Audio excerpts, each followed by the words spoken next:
तो भैया ये दे दियो। ठाकुर जी चलते हुए आ रहे हैं, नूपुरन की ध्वनि है रही है, इतना श्रृंगार पहन रखो, सब बज रहे हैं, किशोरी जी की भौएं मुड़न लगी।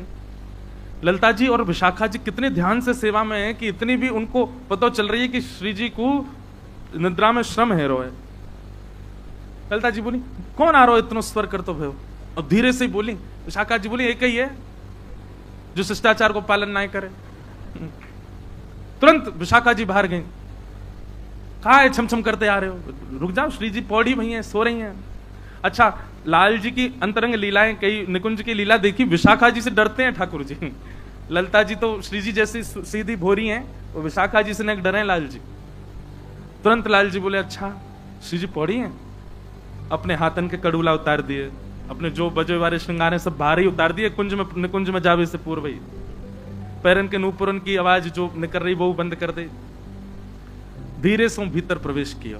आहा, जैसे ही देखो कि महाराज सेज पर श्री जी पौड़ी हैं और श्री ललिता जी बड़े धीमे धीमे चरण दबा रही हैं, मधुर स्वर में राग रागनी बड़े धीमे स्वर में पीछे बैठी सखियां सब गा रही हैं, और श्री जी बड़ी गहरी निद्रा में पौड़ी हैं। ललिता जी को देख करके लाल जी के मन में भाव आयो, आज की सेवा तो मोह प्रदान कर दो। नीचे बैठ गए घुटने पे, और घुटने पे बैठ करके ललिता जी से कह रहे हैं ललिता मोह चरण दबान दो ना श्री जी के। आहा, केवल ठाकुर जी ने ललिता जी के बगल में बैठ के इतनी कही है मोह चरण दबान दो, इतने में ही ललिता जी कह रही हैं चापत चुपरत सेज पर विहारिन दास मुख मौन। ठाकुर जी कह रहे हैं श्री जी ललिता जी मोह चरण दबान दो, इतने में ही ललिता जी ने मुख पर उंगली रखी, बोलो बोलो मत। ठाकुर जी धीरे धीरे बोल रहे मोह चरण दबान दो। ललिता जी कह रही इतनो भी मत बोलो। चापत चुपरत सेज पे बिहारिन दास मुख मौन। चरण दबाते भय, बिहारिन दास को मतलब कहा है महाराज जी, बिहारिन दास रसिक वर हुए, पर बिहारिन दास, बिहारी मतलब ठाकुर जी और बिहारिन मतलब किशोरी जी, और उनके दास कौन? ठाकुर जी। बिहारिन दास मुख मौन। देखो लाल जी, आप बोल रहे हो ना, तो आपके मुख से जो हवा निकल रही है वाकई उष्णता भी देखो श्री जी के तलवेन को लाल लाल कर रही है। ऐसी सुकोमला है हमारी लाडली जी, बोलो मत, चुपचाप बैठे रहो, निकुंज जाइए। अब लाल जी बोले अब कहा करूं, भोंते इशारों करूं कि मुक्पाम दबान दो। ललिता जी समझ गई, चरण सेवा करवे की आज्ञा ले रहे हैं। अब ये मानसी में देख रहे हैं, और सब दोनों व्यास जी और हितरवंश महाप्रभु को भी दर्शन है है। तब ललिता जी मानो इशारों करते हुए ठाकुर जी से कह रही हैं आपके मुख से निकलवे वाली बोलते समय जो गर्म हवा है, जो भास है, वहां से श्री जी के चरणन में उष्णता आ रही है। तो लाल जी यूं विचार करो, आप कैसे चरण दबाओगे? आपके हाथ कोमल हैं, पर उनमें भी थोड़ी बहुत तो निष्ठुरता है, श्री जी को लग जाएगी। ठाकुर जी बोले कैसे चरण दबाऊं, चरण सेवा तो आज मुझको करनी है। तब ललिता जी और विशाखा जी कह रही हैं, बोले हाथन से मत दबाओ, कोई कोमलांग हो आपके श्री अंग में, वहां से चरण दबाओ। ठाकुर जी बोले ये कोई बात है, और कौन से अंग से चरण दबाऊं? बोले कोई कोमल अंग हो आपको, वही से दबा सको, क्योंकि हाथ तो आपके लग जाएंगे श्री जी को। तो ठाकुर जी मन में विचार कर रहे हैं कि मैं कैसे चरण दबाऊं। अब वहां मानसी में बैठे हुए श्री हितरवंश महाप्रभु और व्यास जी भी मन में विचार कर रहे हैं कि लाल जी को सेवा कैसे मिलेगी आज। तभी मन में भाव उत्पन्न भयो श्री स्वामी हरदास जी के, थोड़ी सो एड़ी लगे, थोड़ी सो एड़ी लगे, यह सुख समझे कौन। भैया अत्यंत रस की बात है, ठाकुर जी चरण दबान लगे तो वह चरण दबावे को स्वरूप कैसा है? बोले यूं समझ लो किशोरी जी की एड़ी ठाकुर जी की ठोड़ी से लग रही है, तो सोचो ठाकुर जी काय सो चरण दबा रहे हैं। तो बोले लाल जी ने अपने अंग प्रत्यंग छू करके देखे, तभी लाल जी को अपने गुलचा से गाल, गोल मटोल गाल दिखा, हाँ जे ने कोमल है। तो लाल जी अपने गालन से श्री जी के चरण दबा रहे हैं, थोड़ी सो एड़ी लगे, यह सुख समझे कौन। और इसी भाव साम्राज्य में हितरवंश महाप्रभु और श्री हरिराम व्यास जी चले गए।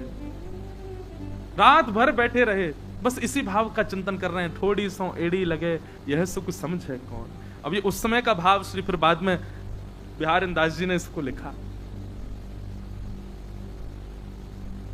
हरिराम व्यास जी तो ऐसे आनंद सागर में डूब गए,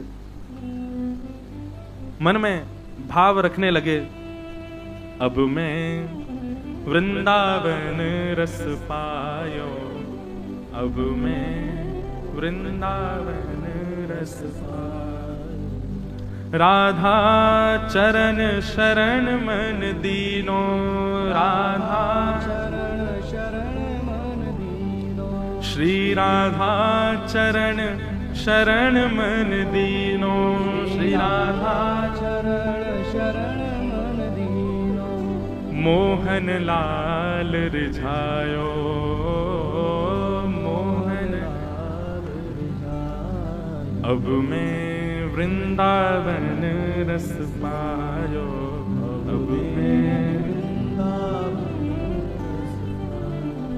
सूतो है तो विषय मंदिर में, सूतो है तो विषय मंदिर में, सूतो है तो विषय मंदिर में, सूतो है तो विषय मंदिर में। हित गुरु टेरी जगायो, हित गुरु टेरी जगायो, अब मैं वृंदावन रस पायो, अब मैं वृंदावन रस पायो। कोई ने जाके पूछी क्यों, अब कहाँ मिल गए हो तुमको वृंदावन में, जो अब तक नहीं मिला, अब कैसे कहाँ मिल गए हो व्यास जी। तब व्यास जी कह रहे हैं, अब तो व्यास बिहार विलोकत, अब तो व्यास बिहार विलोकत। अरे अब तो मुकु मानसी में बिहार दिखवे लगो है, शामा शाम को चिंतन है लगो है, जब भी नेत्र बंद करके बैठू नित नूतन अवस्था, नित नूतन लीला को दर्शन होवे। भैया श्री हरिराम व्यास जी मानो संकेत कर रहे हैं, नेत्र बंद करवे पर, भजन करवे पर, नाम जप करवे पर यदि वृंदावन की स्मृति और वृंदावन को बिहार नहीं दिख रहा है तो समझो अभी वृंदावन मिलो नहीं है। हम बार बार क्यों प्रकाश डाल रहे हैं कि मानसी की भावना रखो, मानसी, और मानसी तब तक नहीं होगा जब तक मन शुद्ध चित्त नहीं होगा, और मन शुद्ध चित्त तब तक नहीं होगा जब तक रसिक जनन की, वैष्णव जनन की, भक्त जनन की सेवा नहीं करोगे। ठाकुर जी की सेवा से तन पवित्र रह जाएगा, बुद्धि पवित्र रह जाएगी, लेकिन मन की विशलता, मन के अंदर जितने भी आपके जो दूषित भाव उत्पन्न होते हैं वो तो वैष्णव चरण रज से ही दूर होंगे, वैष्णवन की वाणी से ही दूर होंगे। और जब मन पवित्र रह जाएगो तो वह मन पवित्रता, वह पवित्र मन में निकुंज आवेगो, वृंदावन आवेगो, यमुना जी आएंगी, और जब निकुंज वृंदावन यमुना जी आएंगी तो निश्चित है रास प्रकट होगो, विहार को दर्शन होगो। महाराज जी हम सामान्य बात नहीं कर रहे हैं, छोटे छोटे बच्चे आते हैं कथाओं में, स्कूल में कॉलेज में पढ़ने वाले ज्यादातर सब बच्चे बैठे हैं यहाँ पर। कितने बालकों को मैं जानता हूं जिनको निकुंज का और आभास होता है, मिलने आते हैं तो रोज सब, ये बड़ी कृपा है ठाकुर जी की, हमसे जितने भी लोग मिलने आते, जितने भी कथा में आते, सब निकुंज के उपासक है।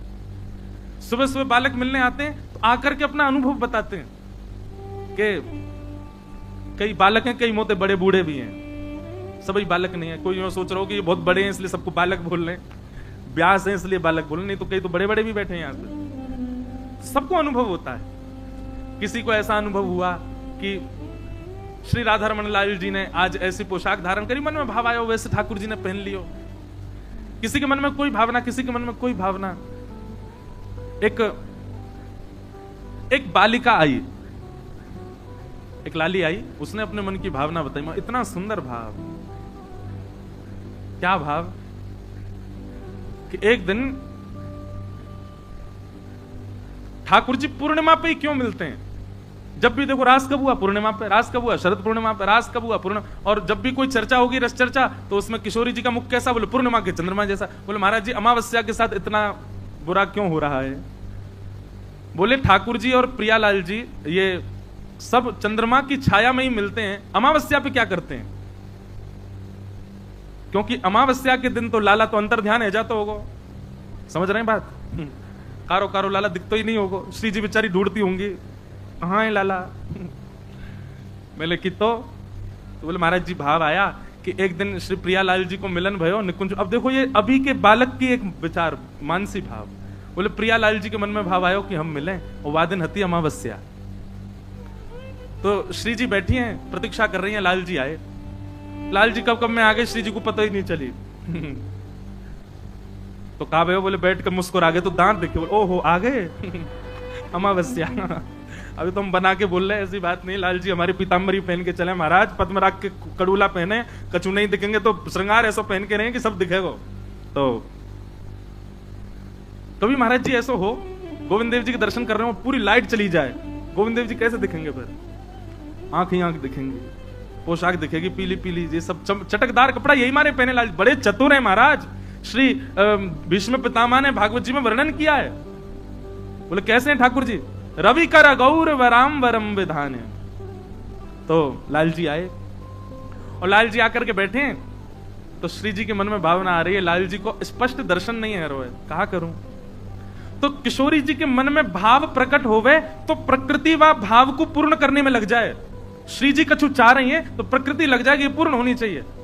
इतने में ही छोटे छोटे जुगनू उड़ते हुए आए, और जैसे श्री जी के पास आकर के जुगनू बैठे, छोटे छोटे जुगनू, तो श्री जी एक एक जुगनू को उठा रही हैं, और लाल जी के कछु जुगनू की तो लड़ बना करके सुंदर पाग के ऊपर पहनाई है, कछु जुगनू को कुंडल के ऊपर पहना दियो है, जुगनू को जैसे गले में माला पहनी है तो वह माला के एक एक मोती के ऊपर एक एक जुगनू बैठा दियो, हाथन में बैठा दी, बाजूबंद में बैठा दी, यहाँ करधनी में बैठा दी, पामन में, या प्रकार से लाल जी को पूरा सर्वांगीण जुगनून से श्रृंगार कर दियो। अब लाल जी दिखने लगे। जैसे ही लाल जी दिख रहे हैं तो जुगनून की जो पीछे की धीमी धीमी जो लौ है, वहां से लाल जी जगमगा रहे हैं। वहां को देख करके श्री जी इतनी फूली, इतने आनंद में भर गई महाराज कि एक तो श्री जी को स्वरूप तप्त कांचन गौरांगी, ऊपर से लाल जी के ऊपर जुगनू बैठे उनको स्वरूप, दोनों की छाया पड़ी बगल में बह रही यमुना जी पर, यमुना जी से वही छाया को प्रतिबिंब पड़ो आकाश में, और जैसे ही आकाश में प्रतिबिंब पड़ो, अमावस्या में खोए भय चंद्रमा पर जाकर के प्रतिबिंब पड़ो, और अमावस्या पर पूर्णिमा प्रकट है गई, और ठाकुर जी को रास बिहार भय। अब मैं मन में विचार करूं, ये मानसिक भाव है आज के बालक का, और वो आवे कभी कभी कथा में आवे, मुझे नित्य कोई एक मानसी का भाव सुनावे।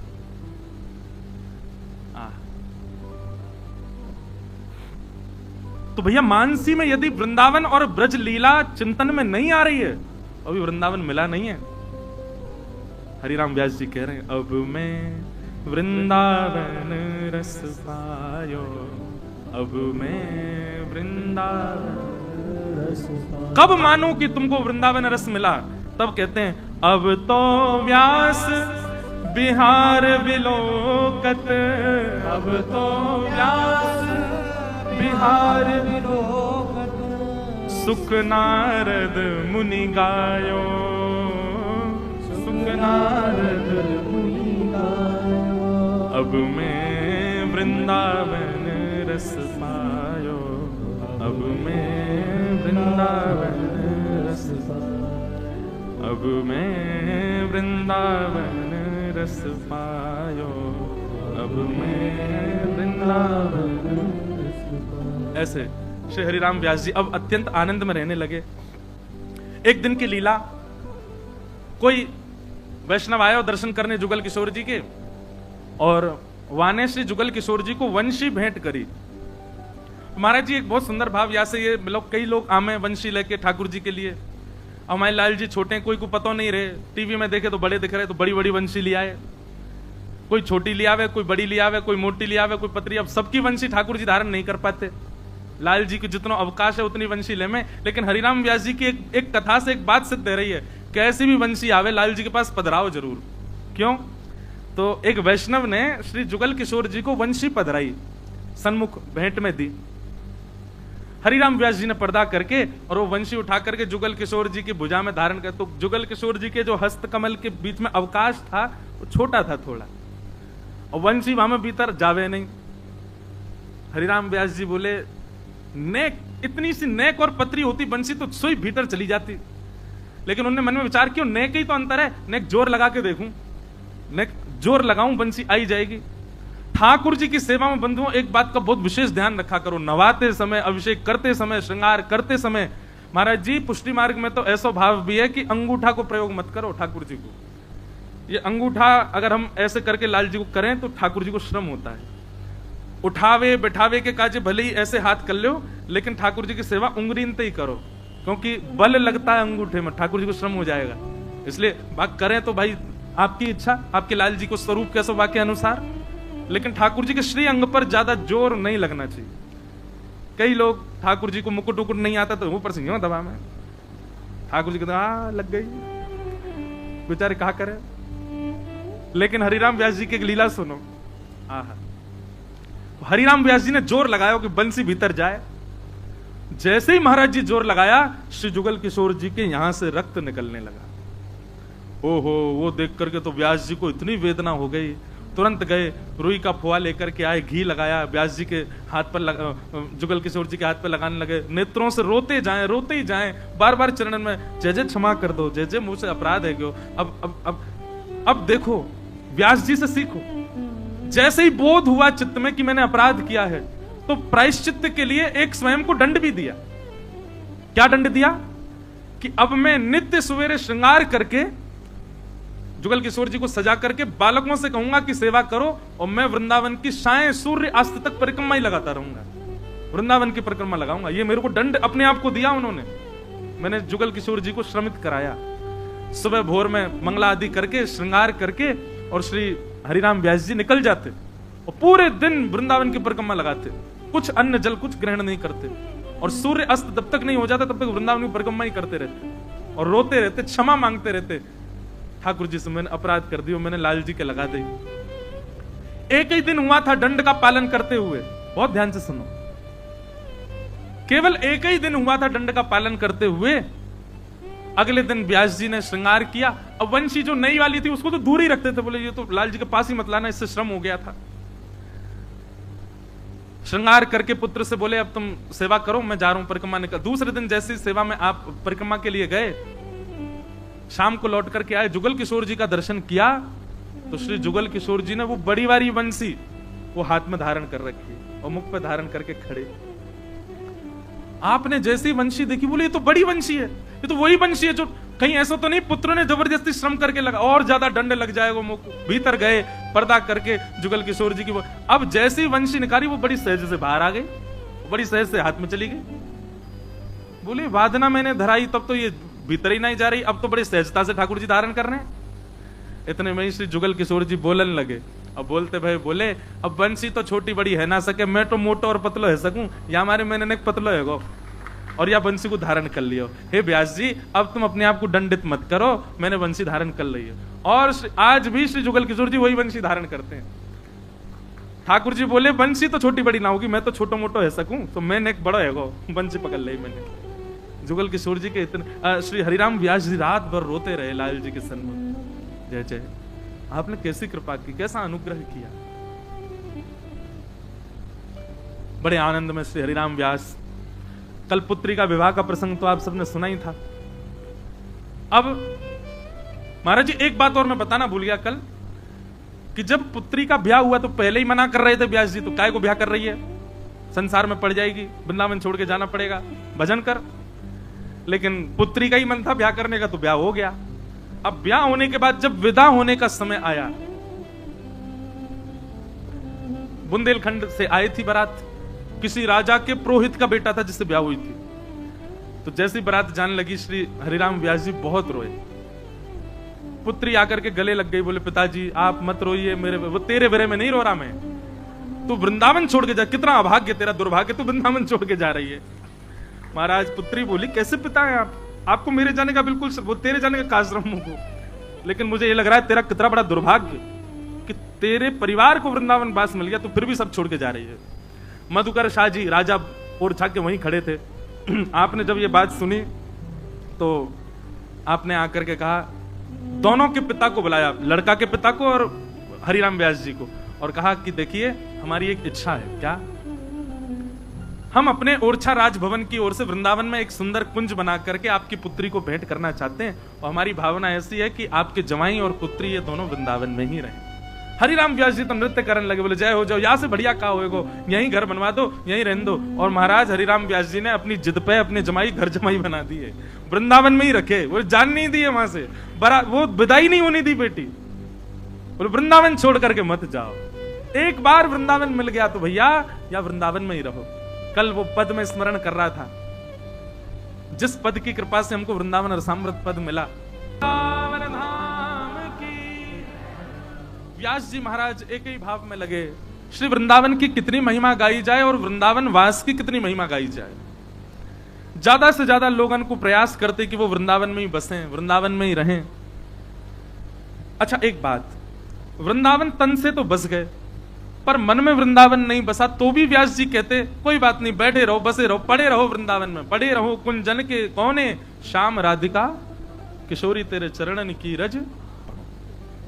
बोले वृंदावन में जरूरी नहीं है कि शुद्ध चित्त है करके ही आनो है, पड़े रहो, वृंदावन स्वयं कृपा करेगा। लेकिन बस वृंदावन को एक भाव प्रदान करो कि वृंदावन में श्यामा श्याम को नित्य चिंतन करो, जपते रहो, चाहे कुभाव से जपो लेकिन जपते रहो, और वृंदावन की रज को नित्य प्रणाम करो। बाकी आपके अंदर सुधार करने की जिम्मेवारी वृंदावन की है, ऐसी व्यास जी की वाणी है। वृंदावन आपको स्वयं योग्य बनाएगा। एक बार की चर्चा, अकबर हरिराम व्यास जी से मिलने के लिए आया। महाराज अकबर पे बड़ी कृपा है रसिक संतों की। जब अकबर को पता चली कि श्री जुगल किशोर ठाकुर जी प्रकट भय वृंदावन में और श्री हरिराम व्यास जी हैं, ये मधुकर शाह के गुरु जी हैं। मधुकर शाह की और अकबर की थोड़ी मैत्री थी,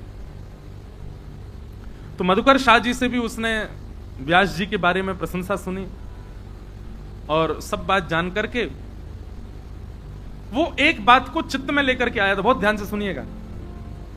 मधुकर शाह जी बार बार कहते हमारे गुरु जी हरिराम व्यास जी वृंदावन बसते हैं, आप कभी दर्शन करके आना, कभी मिल के आना, आप वृंदावन जाते हो, श्री स्वामी हरदास जी से मिलते हो, हमारे गुरु जी से भी मिल के आना, ऐसी भावना रखते।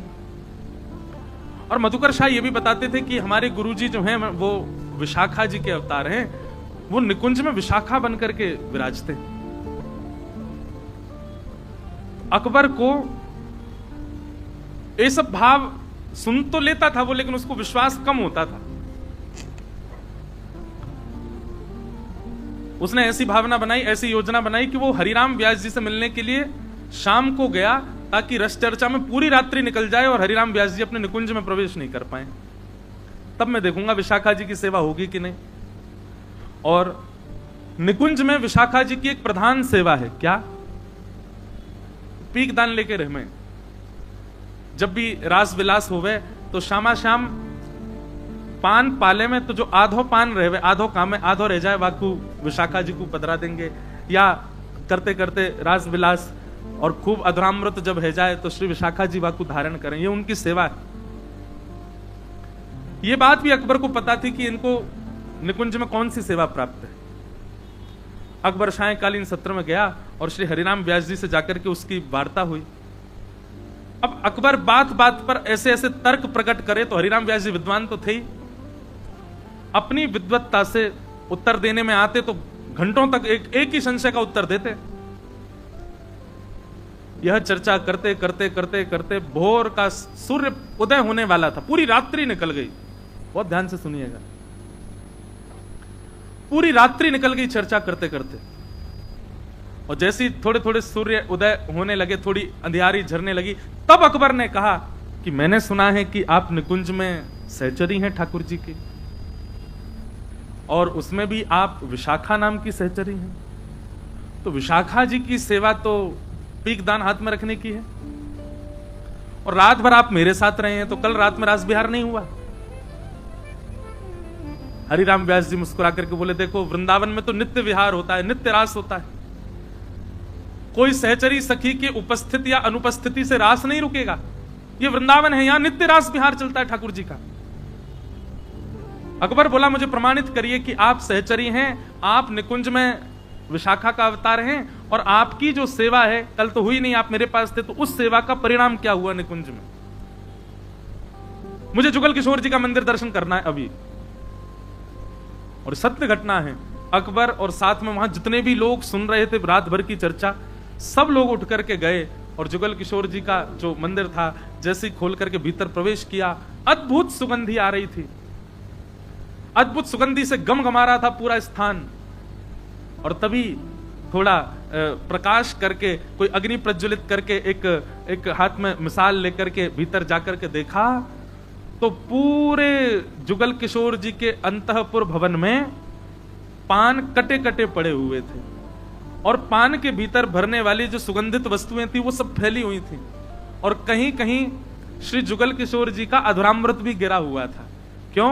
क्योंकि विशाखा जी रात भर सेवा में नहीं थी, तो ठाकुर जी कहा करें पान खामे तो ऐसी धर दें, नहीं तो विशाखा जी होती तो पात्र में धारण कर लेती। ये दृश्य जब अकबर ने अपनी आंखों से देखा, नतमस्तक हो गया, श्री हरिराम व्यास जी को दंडवत प्रणाम किया, प्रणाम करके कहा भगवान ये वृंदावन की रसिक त्रिवेणी मैंने तीनों के दर्शन किए हैं और मुझे इतना सौभाग्य का अनुभव होता है, भले ही मैं मिलेच्छ हूं, भले ही मैं आप लोगों की वाणी में मिलेच्छ हूं, भले ही मैं किसी भी जाति में हूं, पर मुझे आप लोगों का भाव साम्राज्य देख करके मन में भाव आता है कि मैं भी कभी सहचरी होता, मुझे भी ऐसे कोई गुण रास भाव मिलते। तो हरिराम व्यास जी ने जाकर के ये बात हरिदास जी को बताई तो हरिदास जी बोले भगाई दियो दारी के, रुकन मत दियो, क्योंकि रुक गए हो तो हमारे रस में भंग करेगो, राजा है पूरे भारत को राज। ऐसी एक रस लीला सुनाई गई।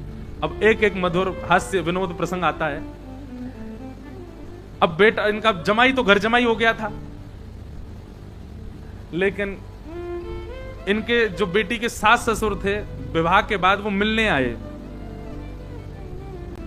बहुत ध्यान से सुनो, समधी और समधन ये लोग मिलने के लिए आए अपने बच्चों से और वृंदावन दर्शन करने के लिए। आज महाराज जैसे ब्रह्म मुहूर्त में उठे, आप क्या देख रहे हैं कि तीनों बालक दौड़ भाग में लगे हुए हैं, पत्नी रसोई घर में बना रही है कुछ सामग्री। हरिराम व्यास जी बोले आज जुगल किशोर जी को बढ़िया राजभोग लगेगा, सुबह से सब लग रहे हैं आज क्या पकवान बनना है जुगल किशोर जी के लिए।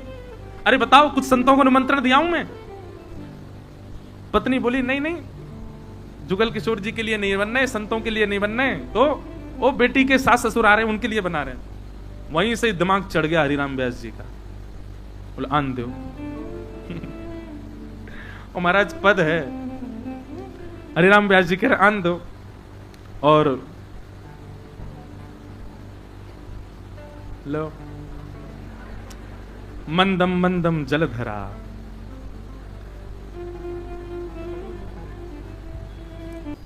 व्यास जी महाराज कहने लगे भैया इतनी व्यवस्था तुम उनके काजे कर रहे हो, जुगल किशोर जी को भजवे बारे इनके काजे, तुम्हारी कमर में दर्द है जाए, सिर में दर्द है जाए, आलस आ जाए, हरि विमुखन के लिए इतनी सेवा कर रहे हो। इतनी सेवा यदि हरि भक्तन की करी होती तो जम लोक से बच जाते।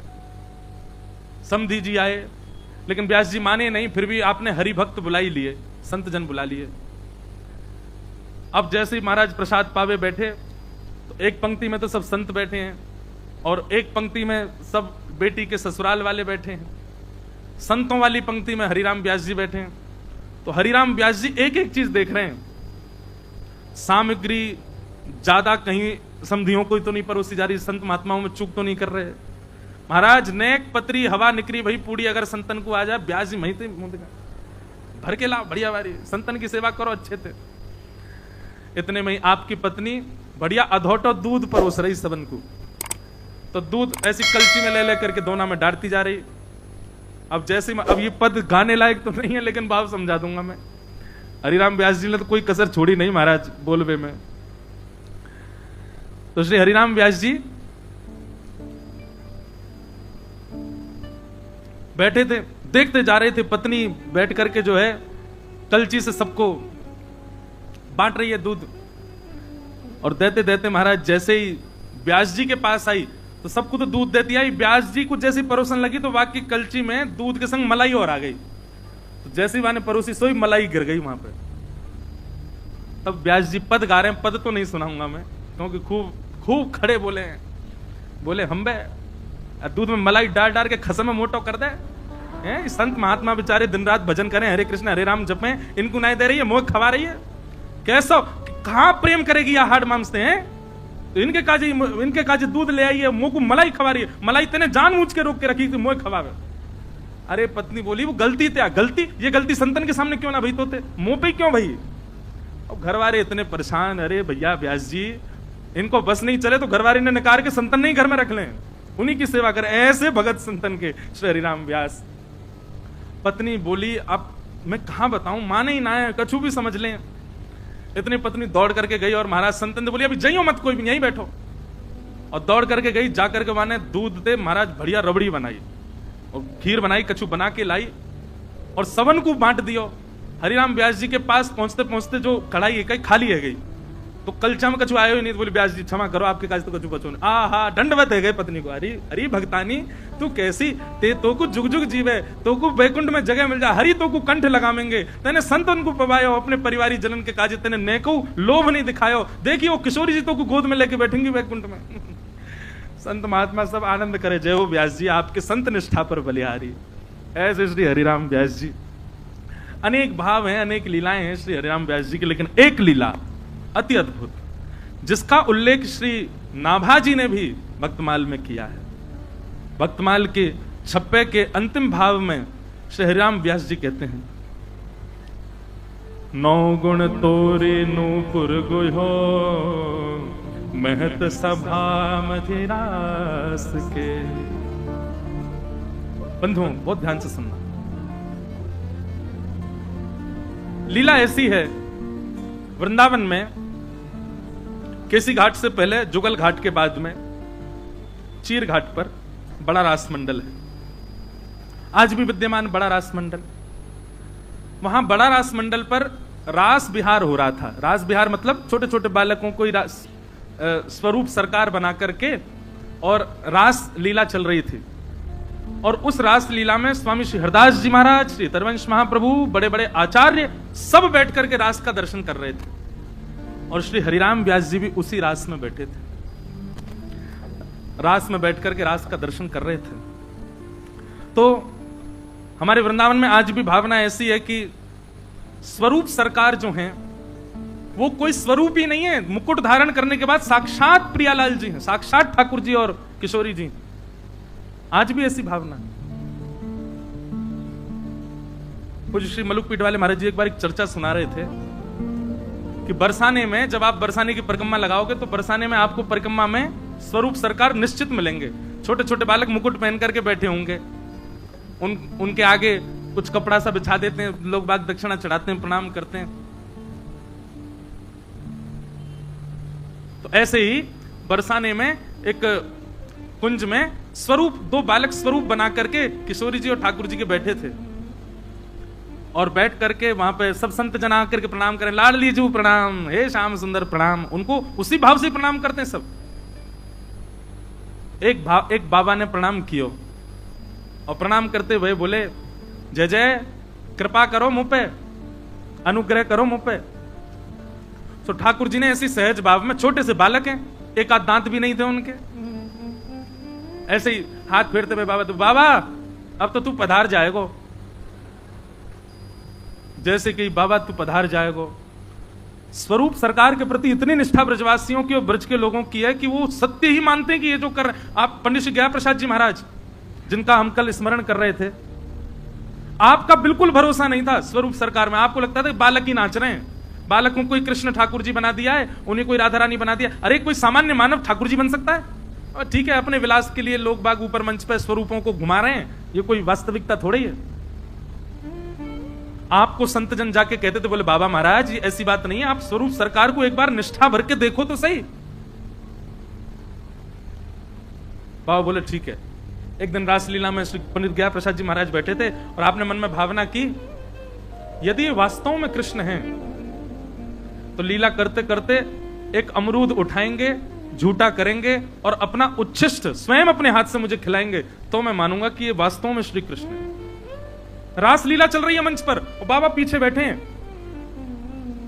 अब जैसे आप लोग भी कुछ सामग्री लाते मंच के किनारे रख दे, ऐसे किसी ने आकर के अमरूद रख दिए। ठाकुर जी रास विहार करते करते, नृत्य करते करते आप ठाकुर जी दौड़ करके गए और वहां में से एक अमरूद निकालो, अमरूद निकाल करके खाओ और खा करके ऐसे ऐसे करके सब लोग ताली बजा रहे हैं और बाबा दूर से देख रहे हैं, बोले अमरूद खा रहे हैं। इतने में ही ठाकुर जी की दृष्टि बाबा पे ही पड़ी और दौड़ करके गए और बाबा की गोद में बैठ के बोले, ले मुंह खोल बाबा, खा। और जैसे ही बाबा 3 दिन तक पंडित श्री गया प्रसाद जी महाराज मूर्छित रहे, मूर्छा में ही रहे, और जब होश में आते तब रोने लगते। और तब से उनकी इतनी निष्ठा बन गई। पंडित श्री राम स्वरूप शर्मा जी महाराज जी वो इतने बड़ी आयु के हो गए, लेकिन बाबा तब भी जो बाल्यकाल में जिनको कृष्ण रूप में देख लिया था, एक बार बाबा ने हमारे वृंदावन के प्रसिद्ध रासाचार्य पंडित श्री राम स्वरूप शर्मा जी अब तो भगवत धाम में विराज रहे हैं, आप श्री जब अपनी आयु में आ गए, अब कृष्ण नहीं बनते हैं, अब आप व्यास बनकर के मंडली चलाते थे, उस रूप में भी जब बाबा को पता चलती कि पंडित श्री राम स्वरूप शर्मा जी आ रहे हैं, अपने आसन से खड़े हो जाते, बोले ठाकुर जी आ गए, ठाकुर जी आ गए, हमारे यहाँ ठाकुर जी आ गए। बाबा को कितने लोग कहते बाबा आप बीमार रह गए, औषधि ले लो, ये ले लो, मना कर देते, कोई ब्रह्मा भी आ जाए तो नहीं खवा सकता, सब लोग जाते और स्वामी राम स्वरूप जी से कहते, बोले आप कह दोगे तो बाबा पालेंगे। तो स्वामी राम स्वरूप जी आते तो बाबा कहते ठाकुर जी आओ विराजो, तो आप कहते बोले बाबा आपको स्वास्थ्य ठीक नहीं है, ना एक औषधि ले लो, बोले हाँ कहाँ है औषधि, लाओ दो पालूंगा। मतलब इतनी निष्ठा स्वरूप के प्रति कैसे हो सकती है? एक बार जिसको मुकुट में देख लिया वो मानव है, ये भावना ही नहीं है श्री पंडित गया प्रसाद जी महाराज की। हम लोगों को तो गोविंद देव जी में भी दोष दिख जाए मानवों की तो क्या कहें, हमको तो ये लग जाएगी आज पीताम्बरी बढ़िया सी ना पहनी, आज ये नहीं हुई बढ़िया, हमको वहां भी दोष दिख जाएगा, मानवों में कहां गुण देखेंगे। तो मैं बता रहा था कि स्वरूप सरकार ने बाबा से कह दी बाबा तू तो अब पधार जाएगो। बाबा तो रोने लगे, जय जय आपने ऐसे क्यों कह दी, मैं पधार जाऊंगा, मैं पधार। अब इतने परेशान हो गए वो बाबा, स्वरूप सरकार झूला से उतर करके जान लगे बाबा पीछे पीछे जाए, एक बार यूं कह दो तू नाय मरेगो, तू नाय कछु होगो, हे स्वरूप सरकार। अब वहां दो चार लोग तो कहे ए बाबा तू काय को पीछे, अरे बालक है ऐसी कह दी उनने, कोई वो बात थोड़ी है कि तू पधार ही जाएगो। नहीं नहीं नहीं नहीं नहीं ये स्वरूप सर, इनसे कह दो कि ये मुझे कह दें कि मैं मरूंगा नहीं। तो नेक्स्ट से बालक स्वरूप सरकार चिढ़ गए बड़े, चिढ़ करके बोले जा ना मरेगो, तू ना मरेगो। जब ये कह दी तो ठीक है स्वरूप सरकार ठीक है। पूज्य श्री बलूपीठ वाले महाराज जी सुना रहे थे, बालक ने अपना मुकुट आदि श्रृंगार आदि सब उतार दिया। 2-4 दिन के बाद घर में कोई विवाह था और उस विवाह में सम्मिलित होने के लिए पूरा परिवार वृंदावन गया।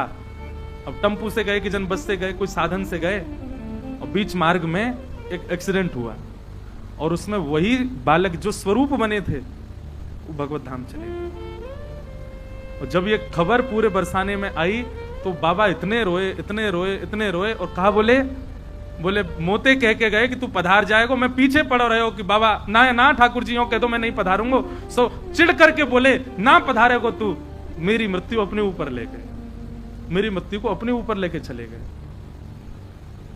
इतनी निष्ठा हमारे वृंदावन में स्वरूप सरकार के प्रति। आज जन्माष्टमी कई लोग अपने अपने बालकों को कृष्ण बना के लाए। आप ठाकुर जी का रूप धारण तो करा देते हैं, पर उनके प्रति उतनी देर निष्ठा भी वैसी ही रखो कि ये ठाकुर जी ही हैं। हमारे वृंदावन में और जयपुर में है कोई और, वहां की बात अलग, पर भूमि यदि वृंदावन की है, वहां यदि आपने किसी बालक को स्वरूप ठाकुर जी का धारण कराया है तो उसके प्रति भावना भी वैसी ही रखो।